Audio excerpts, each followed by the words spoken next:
I'm I-Team investigator Adam Walser. That mountain of debris behind me was all put there without a valid permit.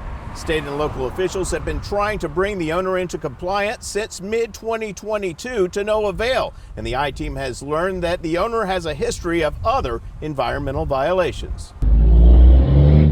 In January, our camera captured a steady stream of trucks entering what was once a vacant lot. The operation on Hartford Street is just 2 miles from Tampa Bay. A mountain of waste composed mostly of construction and demolition or C&D materials towers above the trees. Thousands of tons of debris have been dumped, piled, and packed by heavy machinery, even though the facility has never had a permit. Maximo Sanchez is president of the company that owns the site. Hey, Adam Walser, I'm sure you're not doing any good. We met Sanchez outside another waste facility he owns in Drew Park. You're not authorized to record me. You can record my attorney. Okay, where's your attorney? Well, we're on public street here. I understand, but I'm not giving you consent to record me.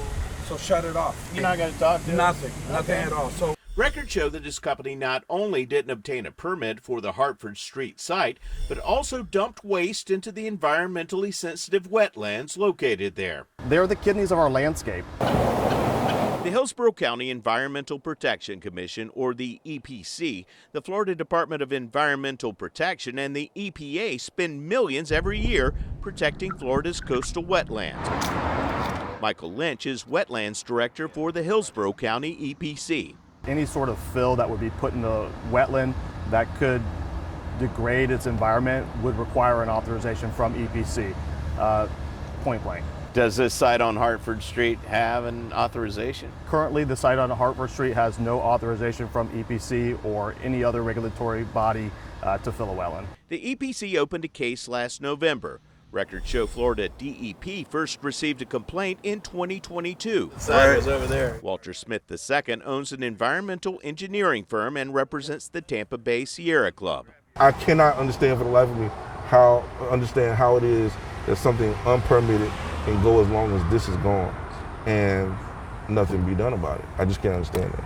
What do you think the Sierra Club would feel about that? Not good at all. Records show state regulators contacted Sanchez multiple times about violations and informed him the site would face enforcement action if they were not corrected. We are in the state of Florida.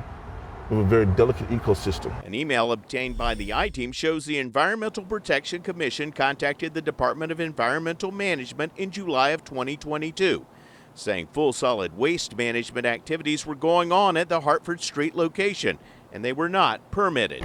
The I-Team contacted a Florida DEP spokesperson 5 times since early January, but haven't received an answer about what action they plan to take. It has to be protected at all costs. Smith worries the Hartford Street site may not separate and remove hazardous materials like tires, lead paint, asbestos, and arsenic-treated wood. It could, at some point, leach out into the wetland area.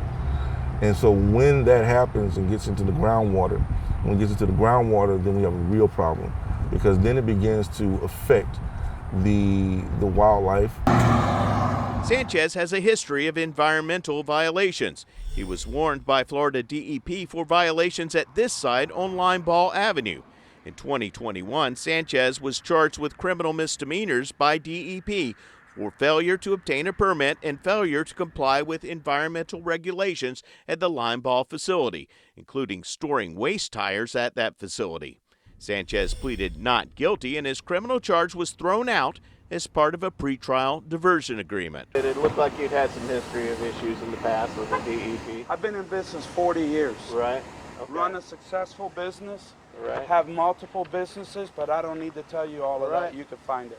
Yeah, we saw. So it. you got any you got questions? a diversion deal. You know, you got on any that other problem. questions? Okay. You contact my attorney. I got you. Sanchez's lawyer declined an interview, writing in an email, "I cannot discuss this matter until it is finally resolved, given the potential for litigation." On March 14th, the Hillsborough County EPC negotiated what's called a consent order with Sanchez. That consent order essentially is saying remove the fill material, regrade, and plant that wetland to restore it. So that means they got to get rid of everything there. Anything that's going to be impacting the wetland as it stands now, yes.